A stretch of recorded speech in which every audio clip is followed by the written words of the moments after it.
The scripture says this: David therefore departed thence and escaped to the cave of Adullam. And when his brethren and all his father's house heard it, they went down thither to him. And everyone that was in distress, and everyone that was in debt, and everyone that was in discontent gathered themselves unto him, and he became a captain over them. And there were with him about 400 men. All right, and that's really the same type of people that we fishing for now to come into this truth. All right, and verse 3, and David went thence to Mizpah of Moab, and he said unto the king of Moab, a Moabite, let my father and my mother, I pray thee, come forth and be with you till I know what God will do for me. And he brought them before the king of Moab, and they dwelt with him all the while that David was in the hold. All right. So David took his own mother and his own father and told them to dwell among the Moabites until he came back for them.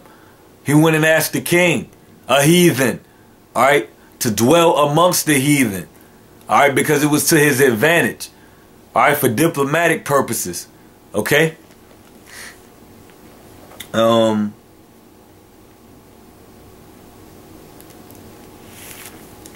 let's go to, matter of fact, let me read this real quick. This is Leviticus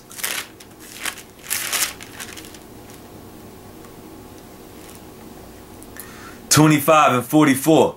Both thy bondmen and thy bondmaids, which thou shalt have, shall be of the heathen that are round about you, and of them shall ye buy bondmen and bondmaids. Moreover, the children of strangers that do sojourn among you, of them shall ye buy, and of their families that are with you, which they begot in your land, and they shall be your possession. And ye shall take them as an inheritance for your children after you, to inherit them for a possession, that they shall be your bondmen forever. But over your brethren, the children of Israel, ye shall not rule over one another with rigor. Now it said that they should be a possession, right? Let me read you this. Ecclesiasticus 36 and 24. He that getteth a wife beginneth a possession, a help like unto himself, and a pillar of rest. All right. So if you're taking these bondmen and these bond with them into your house of the heathen, where do you think they're going to live and sleep at? All right. They're going to sleep on your land, if not in your house. All right. They're not going to live in Moab. And then you go pick them up every time you need to do some work for them. So what's the difference between you going into a woman, all right, and her sleeping in your house? That's a heathen. All right. When you following the law in Deuteronomy 21, where you think that woman gonna sleep at or be at? All right. She ain't gonna sleep next door with your neighbor. That ain't got nothing to do with her coming into the congregation of the Lord. All right. Ain't nobody tell you to practice no religious practices with her. All right. I'm just posing the scriptures, man.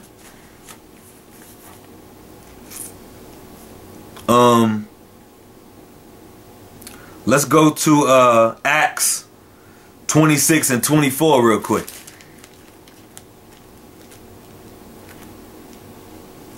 About dealing with how Paul spoke to these heathens. All right. How he spoke to Festus and Agrippa, two Edomites, two Romans. The Romans were Edomites. Their biblical nationality were Edomites. Okay? And you white Americans, all right, your history is in Rome. All right? Because you still use Roman symbols. I was talking to the brother in my camp, Doug, last night, and I said we were talking about Roman numerals. All right, if you walk in a Chinese person's house and she got some Chinese Moabite's house and she got some Chinese lettering on the wall, you're gonna say, wow, she's in touch with her culture and her history. All right. So when you walk into an American's house and you see Roman numerals, what you need to say? Oh, yeah, they're in touch with their history and their culture. Because you white Americans, your history and your culture is Rome and Greek and Edom. All right. Petra, Jordan, and the Caucasus Mountains in Georgia, Russia. Okay?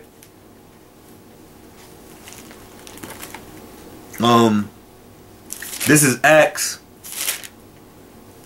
26 and 24, the scripture says this: having therefore obtained help of God, I continue unto this day, witnessing both to small and great, saying none other things than those which the prophets and Moses did say should come, that Christ should suffer, and that he should be the first, and that should rise from the dead, and should show light unto the people and to the Gentiles. And yeah, to you that only believe in the Old Testament, the law and the prophets, they spoke about the Yahushua of Christ. That death angel that came down and smote all the firstborn of the Egyptians, and the death angel that was about to kill Moses because he didn't circumcise his son.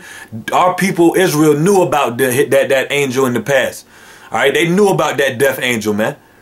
They knew that was one of the powers of the Most High, one of the divine beings that created everything at the beginning. All right, and that death angel that the Most High used to send down here, all right, was manifested in the flesh and came on the earth as Yahushua the Christ, who some of you call Jesus. All right, but it's a stumbling block and a mystery, all right, to the Jews and also to you Gentiles that don't know that you're Israelites. Okay, like the scriptures say, to the Greeks foolishness and to the Jews a stumbling block, because you require a sign. All right, because most of you that only believe in the Old Testament, or that just believe that we're Israel and all black or whatever, you gotta show me this and whatever. All right, or where's the proof? Okay, this is a spiritual thing, man. All right, but don't take that as we saying that we can't offer you no proof, because if we show you the proof and you ain't got the spirit to believe or see it, you ain't gonna see it. That's why I said I'm gonna make it. That's why I always say when I open these lessons, I'm gonna make an attempt to show you, because I can present the scriptures, but I can still not show you nothing if you ain't got the spirit of wisdom to see. All right. Now, Acts 26 verse 23, 24. And as he thus spake for himself, Festus, a Roman white Edomite, said with a loud voice, Paul, thou art beside thyself. Much learning doth make thee mad. But he said, I am not mad, most noble Festus. All right, but speak forth the words of truth and soberness. For the king knoweth these things, because whom also I speak freely. For I am persuaded that none of these things are hidden from him, and this thing was not done in a corner. King Agrippa, another white man, a Roman, a Edomite. Believest thou the prophets? I know that thou believest. All right, because pursuant to 1 Kings 8 and 52, do you have heathen that believe in the Most High power and his men and the prophets? Yes, you do. Then Agrippa said unto Paul, almost thou persuadest me to be a Christian. And Paul said, I would to God that not only thou, but also all that hear me this day were both almost and altogether such as I am, except these bonds. Now let me break down verse 29 for you. It says, and Paul said, I would to God that not only thou, a Roman Edomite white man Agrippa, but thou also that hear me this day were both almost and altogether. Now the reason why he said both almost and altogether is because the people that was standing in the room listening to Paul, you had some white Romans in there and you had some Hebrew Israelites in there. All right. He said that he wished that altogether the Hebrew Israelites would be like him. All right. And almost he was referring to the white Romans that was standing, them Caucasian Romans that was standing in there. He said, I wish that y'all almost could be like me. The reason why he said almost is because he wished that they would believe in the Most High power. All right. But he said almost because they couldn't be fully like him, because they were not Hebrew Israelites. They was Edomites. All right. Whose line went back to Esau and not Jacob. That's why he said, I wish you could almost be like me. All right.